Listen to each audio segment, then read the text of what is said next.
Welcome to Lamenting Souls of the Past. If you are new, hear kindly. Subscribe and turn on the notification bell so you don't miss any of our story. Would also love you to tell us which country or city you are watching from and which event in history would you want us to capture. In case you haven't joined our community, kindly do. Because interesting stories that never made it to the public has been revealed in our community platform. Let's begin our story. The year 1855 marked the twilight of California's frenzied gold rush, a time when fortunes were made and lost in the blink of an eye, and desperation clung to the very air, thick with dust and shattered dreams. Yet amidst the relentless churn of humanity and the clamor of picks against rock, a singular legend began to whisper through the boomtowns and across the dusty trails. It spoke of Eliza May Johnson, a black woman who by that year had amassed a fortune that dwarfed the combined wealth of any white miner in the territory. Her success was an impossible riddle, a dark secret etched into the very bedrock of the Sierra Nevada. How could one woman, starting with nothing in a world designed to deny her everything, achieve such an unthinkable triumph in a land where prejudice was as common as gold dust? Before we continue with the story of Eliza May Johnson, please take a moment to subscribe to our channel and let us know in the comments what state or city you're listening from. Your support helps us uncover more forgotten tales from history. The journey to California in the mid-19th century was a pilgrimage of hope and despair, a brutal odyssey across a continent or around a treacherous cape.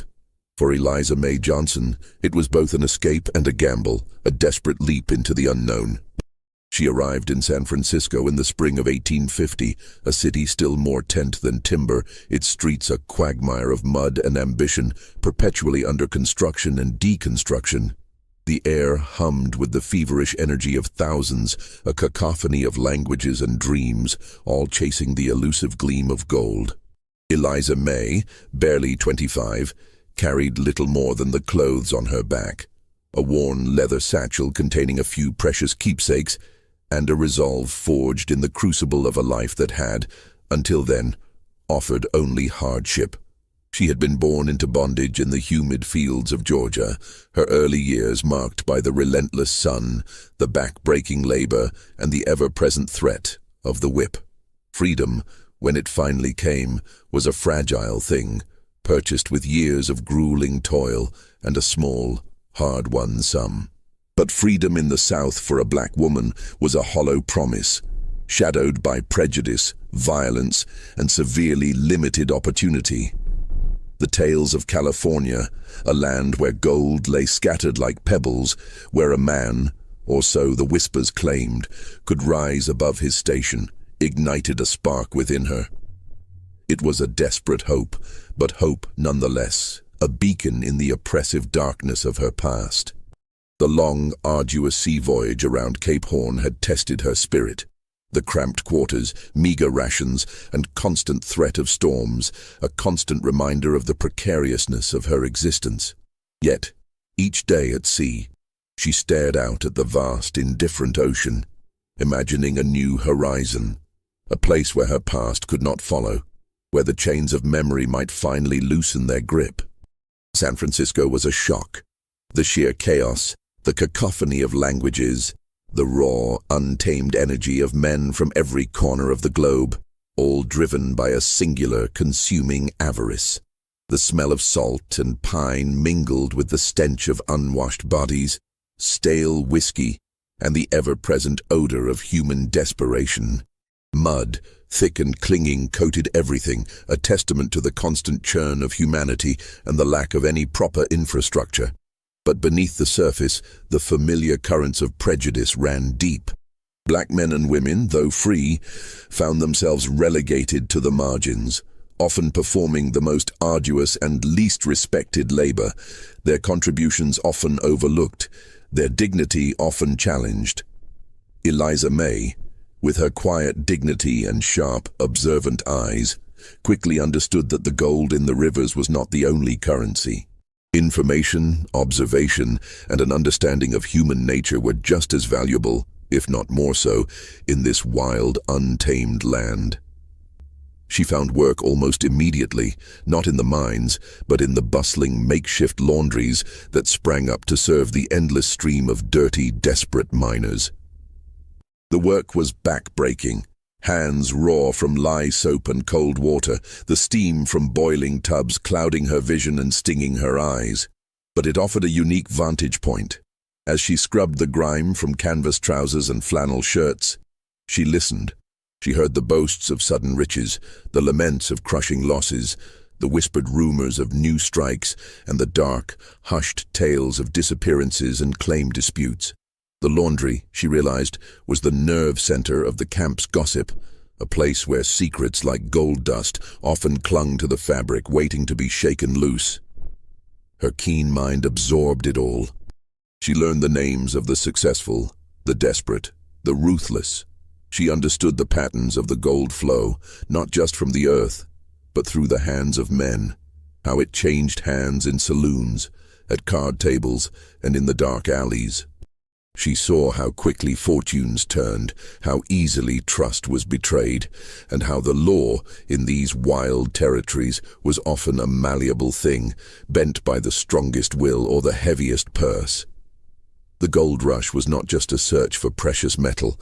It was a brutal, unforgiving game of survival, and Eliza May was determined to learn its rules and perhaps to rewrite them. She saved every penny, her meager earnings slowly accumulating in a small hidden pouch. She ate sparingly, slept little, and worked tirelessly, driven by an unyielding purpose. Her small, rented room in a crowded boarding house offered little comfort, but it was her own, a sanctuary from the chaos outside. She watched the miners, their faces etched with hope and exhaustion, their eyes gleaming with a dangerous avarice that bordered on madness. She saw the desperation that drove men to violence, to ruin, to madness. She saw the fleeting nature of their gains, how easily a rich strike could be followed by a dry streak, how a lucky find could be gambled away in a single night at a saloon, leaving a man with nothing but regret and empty pockets. The gold, she realized, was a fickle mistress, demanding everything and giving little in return. Eliza May understood that true wealth wasn't just about finding gold. It was about keeping it, about understanding the currents of power and influence that flowed beneath the surface of the chaotic boom towns. She observed the merchants, the bankers, the saloon owners, the ones who consistently profited, regardless of who struck it rich or went bust. They didn't dig in the dirt. They controlled the flow, the supply, the credit.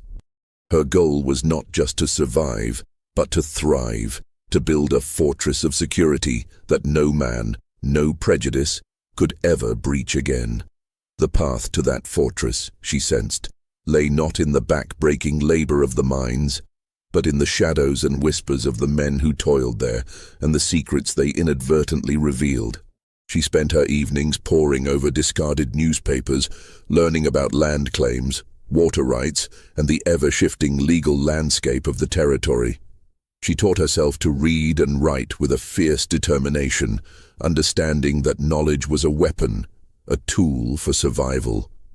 The sounds of distant gunshots and drunken brawls were a constant lullaby in the burgeoning town, a stark reminder of the thin veneer of civilization.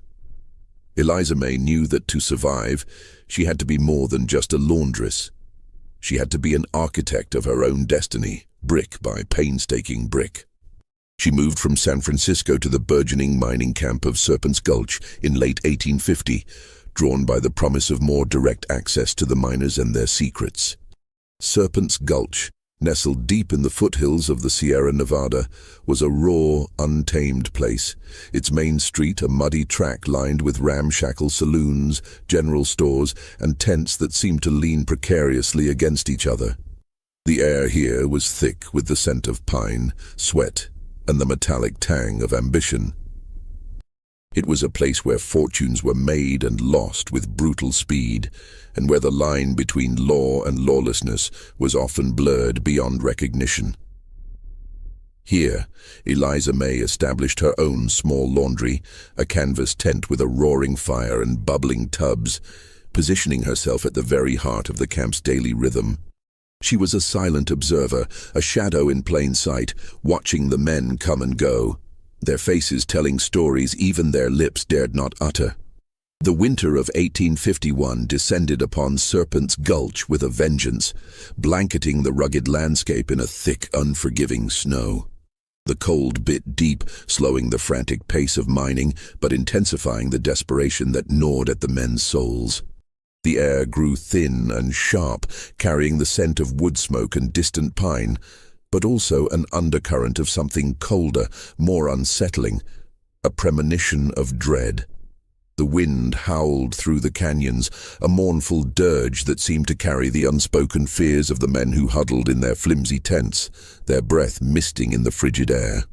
It was during this brutal season that the first of the disappearances began, not just of men, but of entire claims, as if the earth itself was swallowing them whole. Old Man Hemlock, a grizzled prospector known for his stubbornness and a streak of luck that had recently turned, vanished without a trace. His claim, a small but consistently yielding patch along the Serpent River, was found abandoned, his tools scattered, his tent collapsed, half buried in snow. The general consensus among the miners, huddled around roaring fires in the saloon, was that he'd either struck it rich and fled, or more likely succumbed to the elements or a desperate claim jumper. "Just another fool who thought he could outrun the mountains," grumbled one miner, warming his hands over a sputtering stove, his voice laced with a mixture of fear and fatalism. But Eliza May, scrubbing Hemlock's last batch of muddy trousers, noticed something peculiar. A small, intricately carved wooden bird, a trinket he always kept in his breast pocket, was missing. Hemlock was a creature of habit, a man who clung to his few possessions with a fierce loyalty, each item a tether to a life he had left behind. That bird was his constant companion, a smooth, dark piece of wood he'd often rub between his fingers while he spoke, a talisman against the harshness of the world. Its absence felt wrong, too deliberate for a simple flight or a random act of violence. It was as if someone had taken a piece of him, a signature of his existence, a final, chilling flourish. Then came the case of the Miller brothers, two burly men from Ohio who had recently boasted of a significant strike, their pockets jingling with fresh gold dust. Their laughter had been loud, their boasts even louder, echoing through the frigid night from the Golden Nugget saloon. They were last seen celebrating boisterously, their faces flushed with whiskey and triumph, their voices carrying promises of a return to their families, rich men, their days of toil behind them. By morning their tent was empty, their claim deserted, and their tools gone. The only sign of their presence was a half-eaten plate of beans, now frozen solid, on their makeshift table, and the lingering scent of cheap tobacco. Again, the whispers spoke of foul play, of a quick, brutal end for men foolish enough to flaunt their wealth in a place like Serpent's Gulch. But Eliza May, collecting their laundry from their abandoned tent, found a small, leather-bound journal tucked beneath a loose floorboard. It was a detailed record of their mining efforts, their daily yields, and more importantly, their growing suspicions. They had written about a shadow that seemed to follow them, a feeling of being watched, and a growing unease about a particular section of their claim, a section they believed held a deeper, richer vein. They had also noted strange markings, almost like symbols, carved into the rocks near their claim boundary, symbols they couldn't decipher but found unsettling.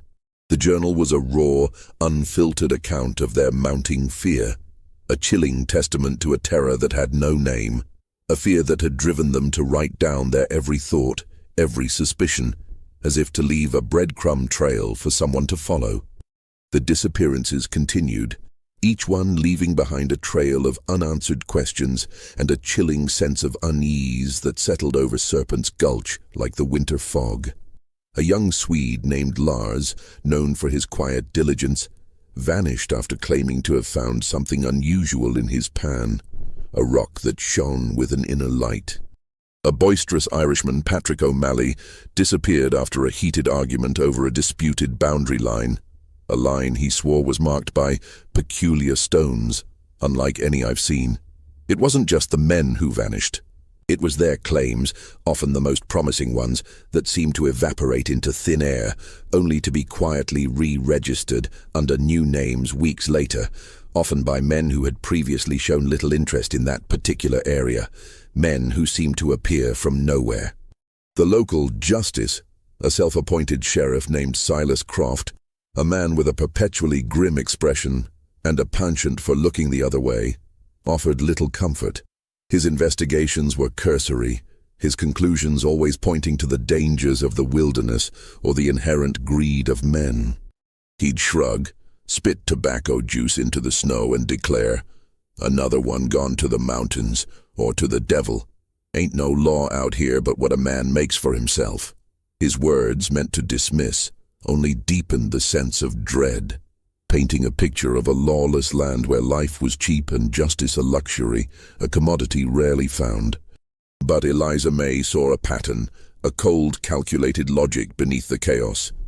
Each vanished miner had, in the days leading up to their disappearance, shown signs of unusual success, or had expressed a newfound excitement about a specific part of their claim. And each time a small personal item, something deeply significant to the individual, was conspicuously absent. It was as if a silent, meticulous hand was at work, not just taking lives or gold, but erasing identities, leaving behind only the barest, most unsettling clues. The cold, hard truth began to dawn on Eliza May. These were not random acts of violence or unfortunate accidents. This was something far more sinister, a calculated, methodical operation designed to seize wealth and silence anyone who got too close to a deeper secret.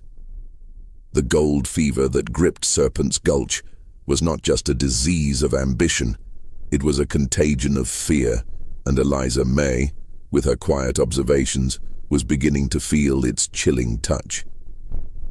The journal of the Miller brothers, now hidden beneath her own floorboards, felt like a ticking clock, a silent testament to a truth no one else dared to acknowledge.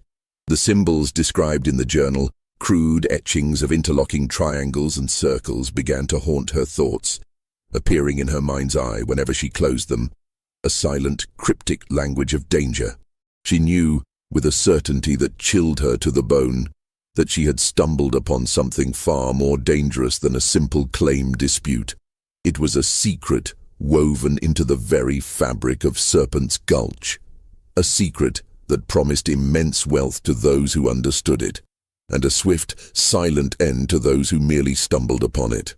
The Miller brothers' journal became Eliza May's secret burden, a heavy weight beneath the floorboards of her small laundry tent, a constant presence in her thoughts.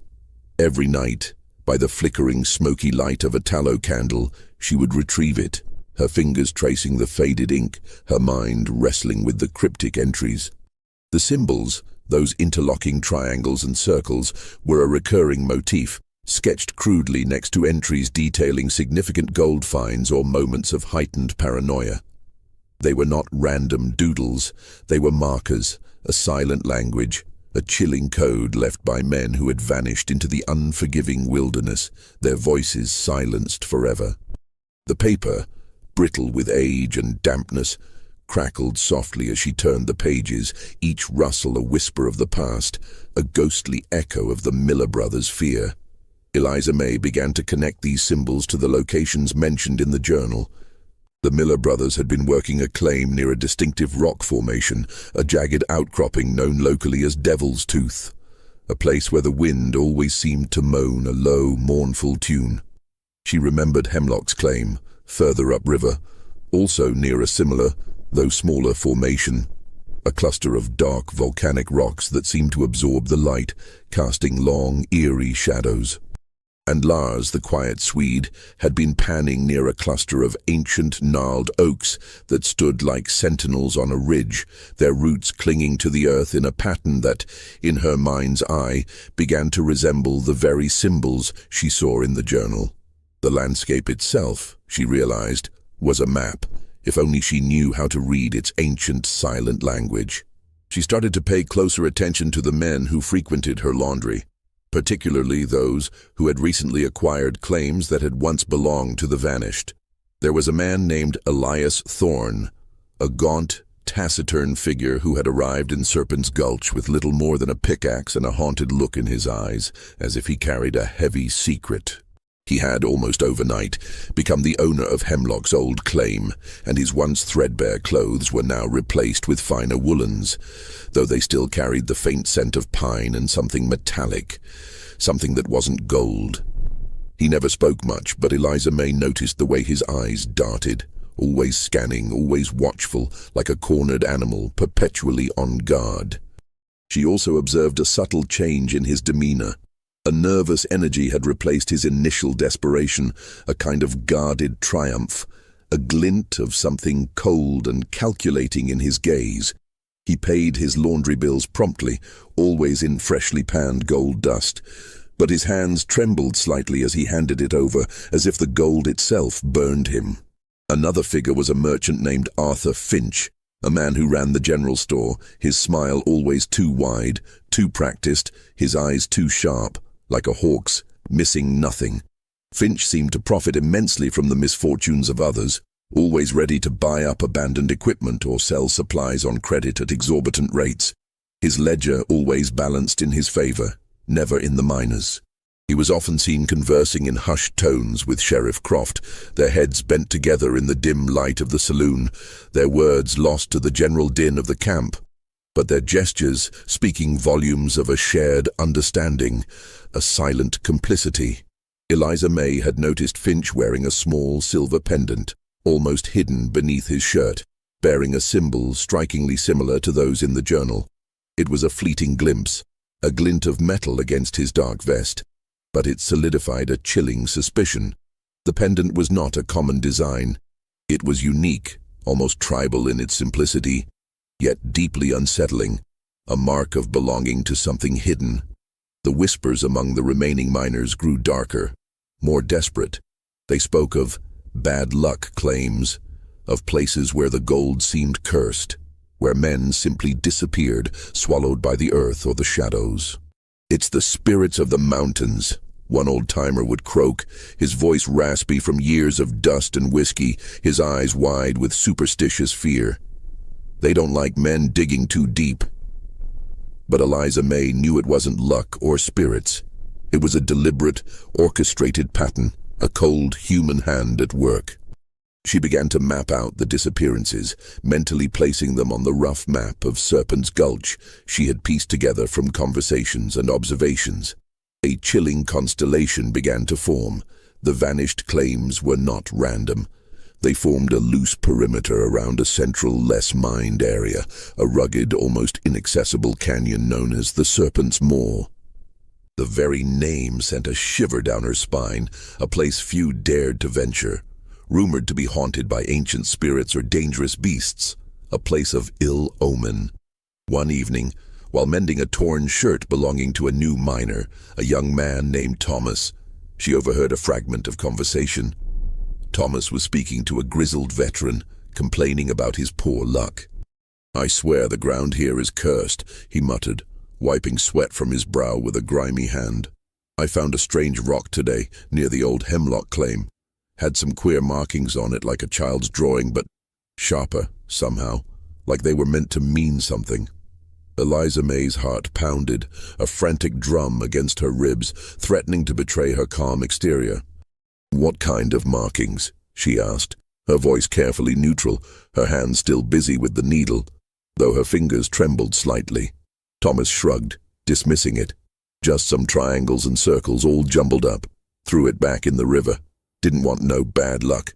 He shuddered, as if the memory itself was cold, a brush with something unsettling.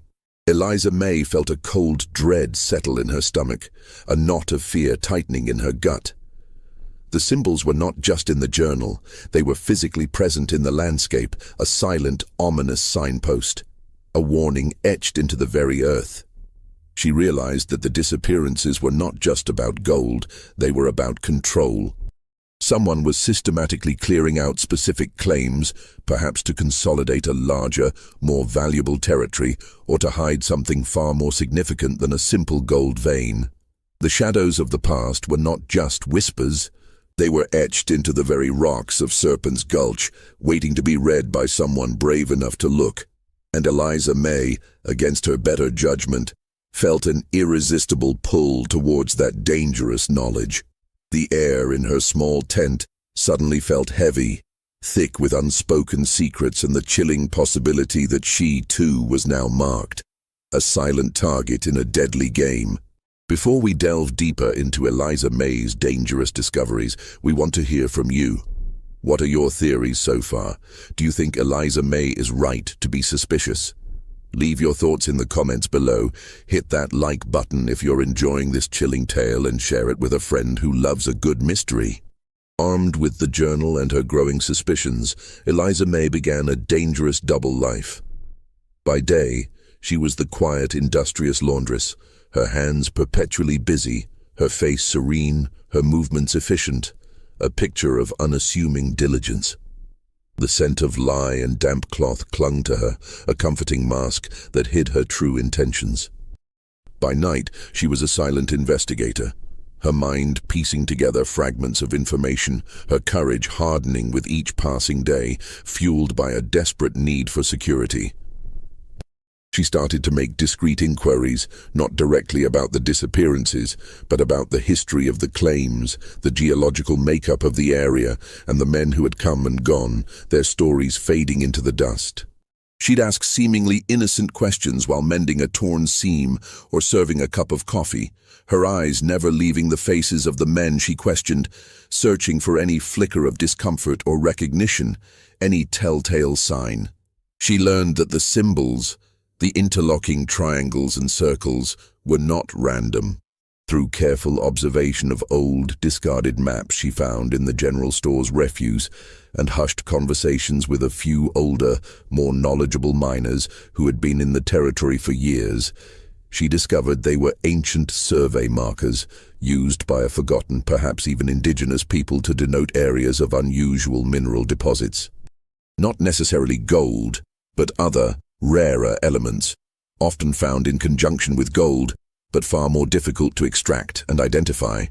These symbols had been dismissed by most gold seekers as mere curiosities or superstitions, remnants of a bygone era. Indian markings, they'd scoff, spitting tobacco juice, nothing but old tales to scare greenhorns. But the Miller brothers' journal had hinted at something more. They had found a strange, heavy, dark rock within their claim, a rock that seemed to hum with an unnatural energy, a faint, almost imperceptible vibration, and it was near this rock that they had seen the symbols. They had described it as cold to the touch, yet radiating a strange heat, and noted how it made their compasses spin wildly, defying logic. Eliza May began to visit the abandoned claims, always under the cover of dusk or dawn, her heart pounding with a mixture of fear and exhilaration, the chill morning air biting at her exposed skin. The air was crisp and cold, carrying the scent of damp earth and decaying leaves, but also a faint metallic tang in certain spots. She would walk the perimeter, her eyes scanning the rocks, the trees, the very earth for any sign of the symbols. She found them, faint and weathered, near Hemlock's old claim, near Lars's panning spot, always in places where the ground felt strangely different, sometimes warmer, sometimes colder than the surrounding earth. She also noticed a peculiar type of vegetation growing in these areas, a stunted, discolored moss that seemed to thrive where nothing else would, its tendrils a sickly green against the grey rock, a silent indicator of something unnatural beneath. It was a subtle detail, easily overlooked by men blinded by gold fever, but to Eliza May, it was another crucial piece of the puzzle. Her observations led her to a chilling conclusion. The vanished miners weren't just finding gold, they were stumbling upon something else, something hidden beneath the surface, something far more valuable or dangerous, and the symbols marked its presence. The men who were disappearing were not just victims of claim jumpers. They were being silenced because they had discovered a secret that someone desperately wanted to keep buried. This other element, whatever it was the true prize, and its extraction required a level of secrecy and ruthlessness that dwarfed the common greed of the gold rush. It was a secret that promised immense power and wealth, but demanded absolute silence. Her focus narrowed to Arthur Finch, the merchant, and Sheriff Croft. Finch, with his silver pendant, seemed to be the orchestrator, the one who profited from the bad luck claims, always ready to swoop in and acquire them for a pittance, his smile never quite reaching his calculating eyes. Croft, with his convenient dismissals and his heavy-handed authority, was the enforcer, ensuring no real investigation ever took place, his presence a constant silent threat to anyone who dared to question the official narrative. Eliza May began to observe their interactions more closely. She noticed Finch would often send Croft on patrols to specific areas, always coinciding with a new miner showing unusual interest in a marked claim. She also noticed a steady stream of men, rough-looking and unfamiliar, passing through Finch's store late at night, their faces grim, their movements furtive. They were not miners. They were muscle, hired hands, their heavy boots leaving distinct, deep prints in the mud outside Finch's back door, prints that always led towards the Serpent's Maw. One afternoon, while delivering a freshly laundered shirt to Finch's store, she saw him poring over a large rolled-up map, its edges frayed with age, its surface covered in faint hand-drawn lines. On the map, faint but discernible, were the same interlocking triangles and circles, marking various points across the Serpent's Gulch territory. And at the center of these marked points, a large, ominous X was drawn over the Serpent's Maw, the very canyon rumored to be cursed, a place of dread. Finch quickly rolled up the map when he saw her, his smile faltering for a split second, his eyes narrowing, a flash of something cold and predatory in their depths. "Just planning some new supply routes, Eliza May," he said, his voice a little too jovial, a little too quick, a forced lightness that didn't quite ring true. But Eliza May had seen enough. The map was not for supply routes. It was a blueprint of their deadly operation, a map to a hidden treasure guarded by silence and death. The mystery was no longer just about who was disappearing. It was about what they were disappearing for. The gold was a distraction, a glittering veil over a far darker truth, a truth that promised a different kind of fortune. Eliza May realized that her own life was now in peril. She possessed knowledge that could unravel Finch and Croft's entire enterprise, and in a place like Serpent's Gulch, knowledge was a dangerous burden, a heavy weight that could crush her. She had to be careful, silent, and above all, strategic. She had to turn this dangerous secret into her own advantage, or risk becoming another forgotten shadow in the mountains, her story lost to the wind. The air around her seemed to thicken with the weight of her discovery. Every creak of the floorboards, every distant shout, now seemed to carry a new ominous meaning, a warning of the danger she now faced. Eliza May knew she was playing a deadly game. The knowledge she possessed was a double-edged sword, offering potential power but also immediate peril, a constant threat hanging over her head. She had to move with extreme caution, her every action calculated, her every word weighed, her every glance measured. The air in Serpent's Gulch felt heavier, charged with an unspoken menace that seemed to emanate from the very earth, from the shadows that lengthened with each passing day. She began to subtly alter her routine, taking longer, circuitous routes to her laundry, observing the movements of Finch's hired men, noting their faces, their habits, the way they carried their weapons, the direction of their gazes, their preferred haunts. She noticed they often gathered at a secluded cabin on the outskirts of the camp, a place known only to a few, where the air always seemed to hang heavy with a strange, acrid smell, a metallic tang that made her nose wrinkle and her throat catch. Her first strategic move was to secure her own position. She had saved enough to buy a small plot of land, not for mining, but for a permanent structure for her laundry business, a sturdy wooden shack that offered more security than her canvas tent. This gave her a sense of rootedness, a legitimate reason to remain in Serpent's Gulch, and a more secure place to hide her growing collection of clues: the journal, the scraps of maps, the strange discolored rocks she had secretly collected from the marked claims. The act of building, of hammering nails and raising walls, was a defiant statement in a transient world, a declaration of her intent to stay. She also began to cultivate relationships with other marginalized members of the community. The Chinese laborers who toiled tirelessly, their faces impassive but their eyes missing nothing. The few Native Americans who still lingered near the camps, their faces etched with ancient wisdom. The other black women who worked as cooks and cleaners, their lives mirroring her own struggles. They were the invisible eyes and ears of the Gulch, often overlooked, but privy to a wealth of information, fragments of conversations, hushed warnings, subtle shifts in the camp's undercurrents. She traded services for whispers, a mended shirt for a rumor, a hot meal for an observation, building a silent network of trust and shared vulnerability, a web of information that Finch and Croft never suspected. The tension escalated when one of Finch's men, a burly brute named Jed, a man whose eyes held a chilling emptiness, began to frequent her laundry, his gaze lingering on her with an unsettling intensity. He would ask probing questions, disguised as casual conversation, his voice a low growl that seemed to vibrate through the floorboards, a constant, low thrum of menace. "Heard you're a smart one, Eliza May. Always got your ear to the ground, eh?" He'd lean against the doorframe, blocking the light, his shadow falling over her work, a dark, oppressive presence. Eliza May met his gaze with a calm, unreadable expression. "Just trying to make an honest living, same as everyone else," she'd reply, her voice steady, her hands never faltering in their work, though inside her heart hammered against her ribs like a trapped bird, desperate for escape. She knew she was being tested, watched, her every move scrutinized, her composure a fragile shield. One moonless night, a few weeks later, she heard a commotion outside her tent, a muffled struggle, a desperate gasp that was quickly cut short. Peeking through a crack in the canvas, her breath catching in her throat, she saw Jed and two other men dragging a struggling figure towards the Serpent's Maw.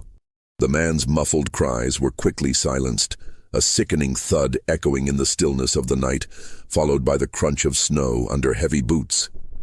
The air grew cold, and a primal fear gripped her, a cold hand squeezing her heart, threatening to stop its beat.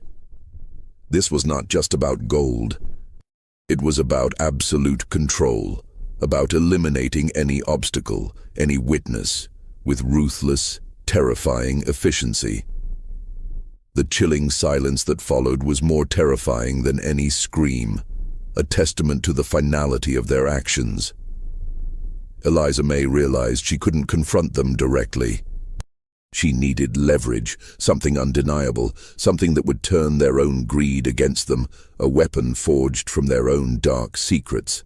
She returned to the Miller Brothers journal, rereading the entries about the strange, heavy, dark rock. She remembered the discolored moss, the unusual feel of the earth, the acrid smell from the secluded cabin. She began to suspect that the other element was not just valuable, but perhaps dangerous, even toxic. A substance that required careful handling and secrecy, a substance that could sicken or kill. This would explain the secrecy, the need to eliminate witnesses, and the strange cabin with its acrid smell. They weren't just mining. They were processing something that left a lingering, poisonous residue, something that could be used against them. She decided to use Finch's own greed against him. She started to spread subtle rumors, carefully crafted whispers about a new strike in a remote, unmarked area, an area she knew was not part of Finch's network, but was close enough to one of the marked claims to pique his interest. She let it be known, through a carefully chosen intermediary, an old Chinese cook who owed her a favor, a man whose quiet observations were as keen as her own, that she had acquired a small, seemingly worthless claim in that area, a claim she was considering selling due to its unusual soil composition. She was baiting the trap, using her perceived vulnerability as a lure, a calculated risk. Finch, ever the opportunist, took the bait. He sent Jed to negotiate with her. Jed arrived at her laundry, his face grim, his eyes cold, a predatory glint in them, his hand resting casually on the pistol at his hip.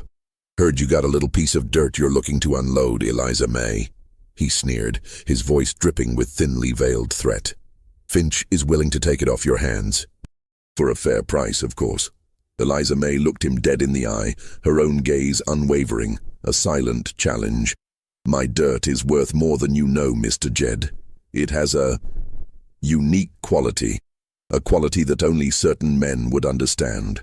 She paused, letting her words hang in the air, a silent challenge, a veiled threat that hinted at deeper knowledge.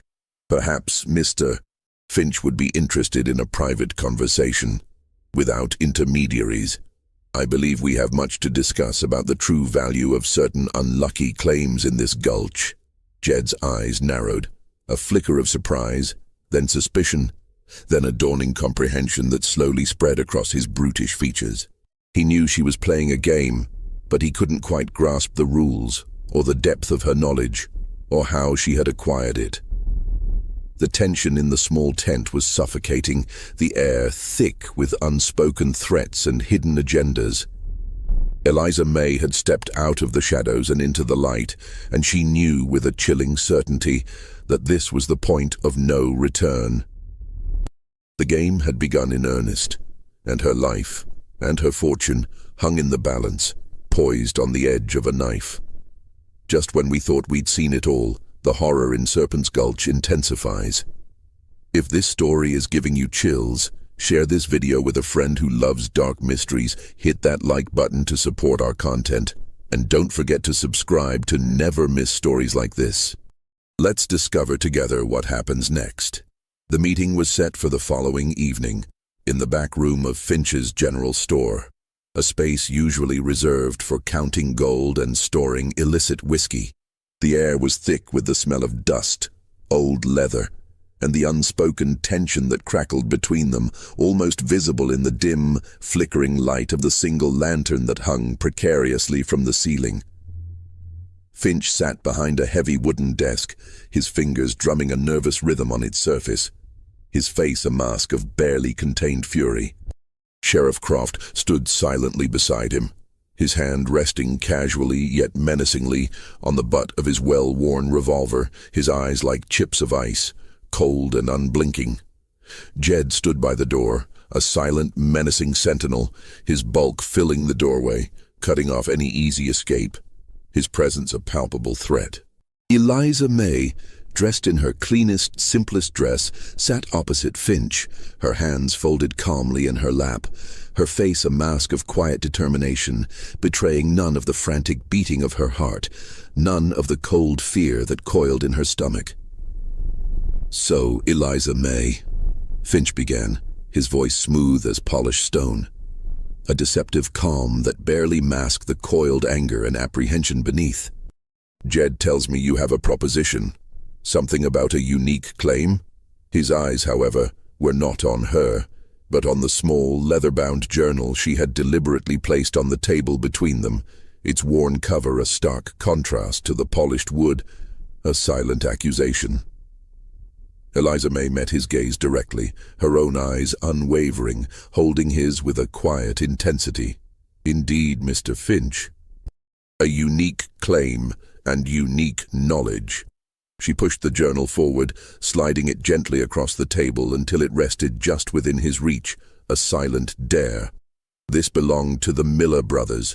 They were observant men, and they wrote everything down, every detail, every suspicion. Finch's smile vanished, replaced by a grimace of pure venom, his lips thinning into a cruel line. Croft shifted, his hand tightening audibly on his weapon, the metallic click of the hammer a chilling punctuation mark. Jed took a menacing step forward, his shadow falling over Eliza May, engulfing her in darkness. "What is this, woman?" Finch hissed, his voice losing its veneer of civility, a raw edge of fear and fury creeping in, betraying his carefully constructed composure. "It's a record, Mr. Finch," Eliza May replied, her voice steady, clear, and devoid of any tremor, cutting through the tension.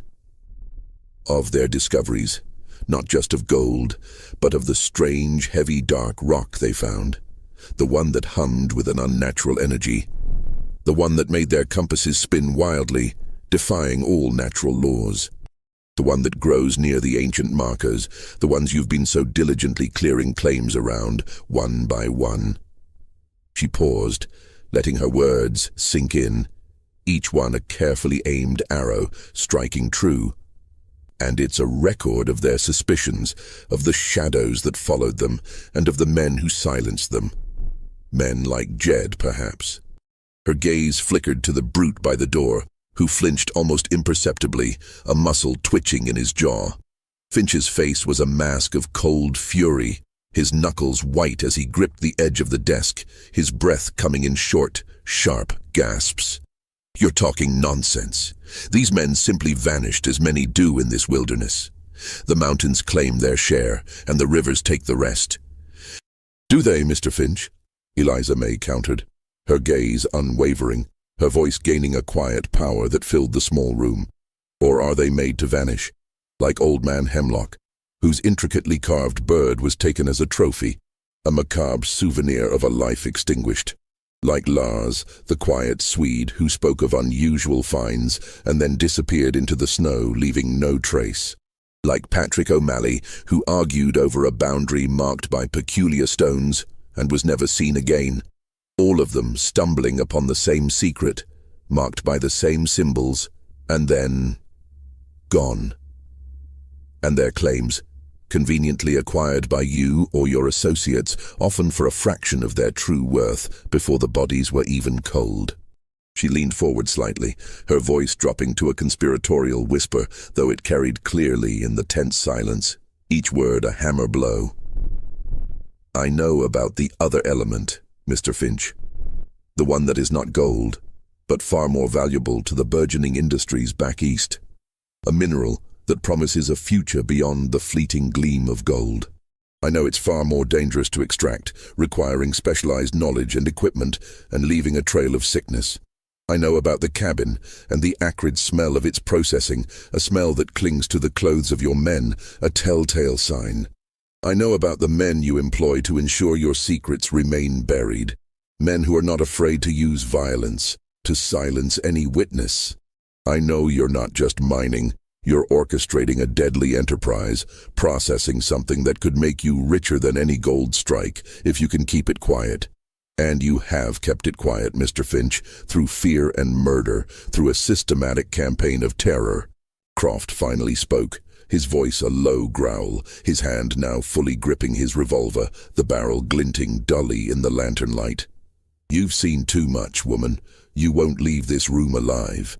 The metallic click of his hammer being cocked echoed ominously, a sound that promised immediate violence.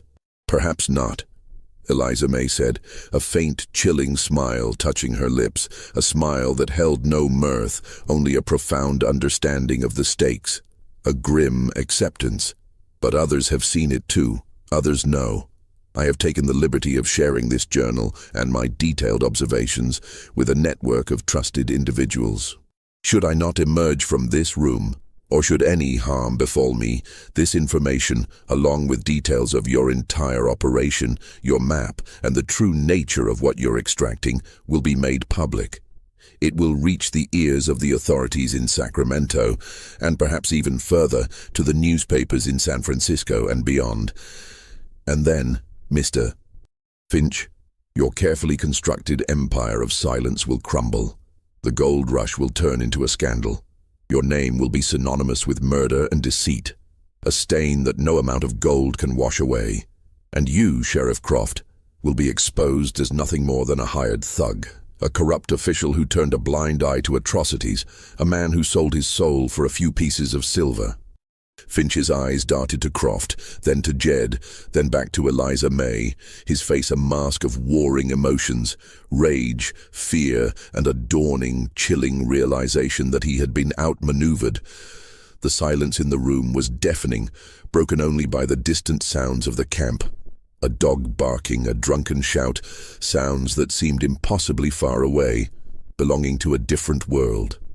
He knew Eliza May was not bluffing. The sheer audacity of her plan, the meticulousness of her investigation, the depth of her knowledge, had caught him completely off guard. He had underestimated the quiet laundress, seeing only her race and her gender, not the steel forged in a lifetime of struggle, not the formidable intellect hidden behind her calm demeanor. The other element was indeed far more valuable than gold, a rare mineral used in nascent industrial processes, and its secret extraction was his ticket to unimaginable wealth, a wealth he was not prepared to lose, not even to save his soul. He needed the silence, the discretion, and perhaps her uncanny ability to spot the patterns, to read the landscape, to understand the subtle signs that others, blinded by greed, missed. "What do you want?" Finch finally asked, his voice tight with suppressed rage, a vein throbbing visibly in his temple, his defeat a bitter taste in his mouth. The question was a surrender, a bitter admission of his powerlessness in the face of her cunning. "I want a partnership, Mr. Finch," Eliza May stated calmly, her voice unwavering, a quiet triumph in her tone. "A significant share of your enterprise, in exchange for my silence, my discretion, and my unique ability to identify these marked claims before others stumble upon them. I will be your eyes and ears, your silent partner, ensuring your operation remains undisturbed, expanding efficiently and without public notice. And I want a guarantee of my safety and the safety of those I care for. A written agreement, notarized, and held by a third party of my choosing. A man of impeccable reputation in Sacramento. A man who knows the value of secrets." Finch stared at her, his mind racing, weighing the catastrophic cost of exposure against the bitter pill of compliance. The gold rush was fading, but this other element was the future. A future he now had to share. He slowly pushed the journal back across the table, his hand trembling slightly, his gaze still fixed on her with a mixture of hatred and grudging respect. "You drive a hard bargain, Eliza May Johnson," he said, his voice a low growl, tinged with a chilling undercurrent of resentment and a promise of future retribution, a silent vow that this would not be the end of their struggle. "Very well. We have a deal." The handshake was cold, firm, and fraught with unspoken dangers, a pact forged in fear and ambition, a silent agreement that would forever bind them. Eliza May had not just survived, she had turned the tables, leveraging her knowledge and her courage into a position of undeniable power. She had found her gold, not in the dirt, but in the dark heart of Serpent's Gulch, a fortune built on secrets and the silent terror of others. A fortune that would change her life forever. From that night forward, Eliza May Johnson's fortune in Serpent's Gulch began its meteoric rise. She was no longer just a laundress. She was a silent partner in a clandestine operation, her name never appearing on official documents, yet her influence growing with every passing month, a shadow power in the burgeoning territory. Finch, bound by the chilling terms of their agreement, found himself grudgingly reliant on her. Eliza May's uncanny ability to identify the marked claims, to read the subtle signs in the landscape and the whispers among the miners, proved invaluable. She guided Finch's men to new deposits of the rare mineral, ensuring their operations remained discreet and highly profitable, avoiding the pitfalls of public scrutiny and claim disputes that plagued other ventures. The acrid smell from the processing cabin continued, a constant reminder of the dangerous work. But now, Eliza May understood its source and its immense, silent value. By 1855, the gold rush was waning, the easy gold long gone, and many miners were packing up their meager belongings, leaving California as poor as they had arrived. Their dreams turned to dust, their hopes shattered. The boomtowns began to shrink. their wooden structures weathering under the relentless sun, slowly returning to the earth from which they sprang.